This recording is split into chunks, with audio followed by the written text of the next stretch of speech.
안녕하세요. 필러 부작용을 전문적으로 진료하고 있는 최철 원장입니다.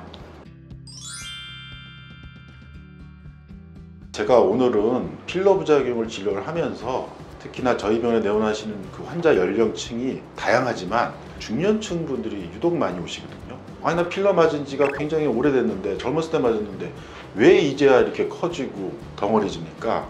질문들을 하세요. 이제 물론 필러 부작용이라는 게 우리 면역계가 거부 반응을 일으키는 건데, 이게 세게 오기도 하지만은 오랜 세월 동안 천천히 오기도 하거든요. 그러면서 축적돼서 커지는 경우도 있지만 어느 순간 굉장히 커지는데, 그게 보통 중년층일 때 많이 이런 게 생기는 이유는 제가 생각해 보면 불면증이 깔리는 경우가 굉장히 많습니다.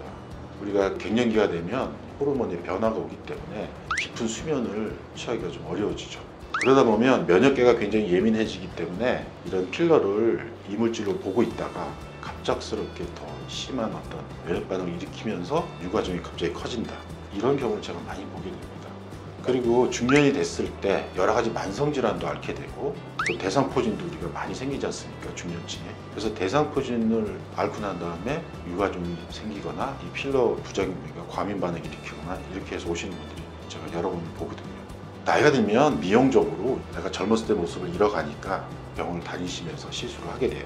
그중에 이제 많이들 하시는 게 레이저 리프팅이라고 하죠. 울사라, 슈링크 이런 걸 하게 되는데, 그런 시술의 특징은 수술은 아니고 생활에 지장이 없지만 어쨌든 효과를 보기 위해서 신부층에 열을 가하는 것이거든요. 그런데 그 열을 가하는 곳에 하필 이 필러가 있는 것이죠. 열이 가해지면 면역세포들이 가서 상처를 치료하려고 하는 것이거든요. 그런데 이런 면역세포들이 가서 보니까 이게 필러가 있어요. 근데 이 필러가 정상적이지 않기 때문에 확 달려들게 되는 것이죠. 면역 반응을 일으키면서 갑자기 커지고 조직 변성이 일어나면서 혹이 생기는 것이죠.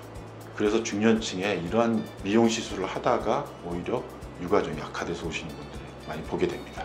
중년층 때 치료해야 되는 이유는, 중년층 때 여러 가지 몸의 변화, 면역계가 예민해지는 이런 변화, 이런 것 때문에 악화될 소지도 있지만 노년이 될 때까지는 여기서 머물겠지 하고 방치하는 경우도 있습니다. 그렇지만 설령 어느 정도 커졌다가 더 이상 튀어나올 정도라든지 보기씩 커지지 않더라도 70대 정도의 노인이 되면 우리 정상적들이 많이 줄어들었을 때 이것들이 실제 드러나게 되는 것이죠. 그런데 만약 그렇게 고령층이 됐을 때 제거를 하려고 그러면 사실 굉장히 전신 상태가 중년보다 안 좋기 때문에 시술을 받는데 부담을 느끼시게 되거든요.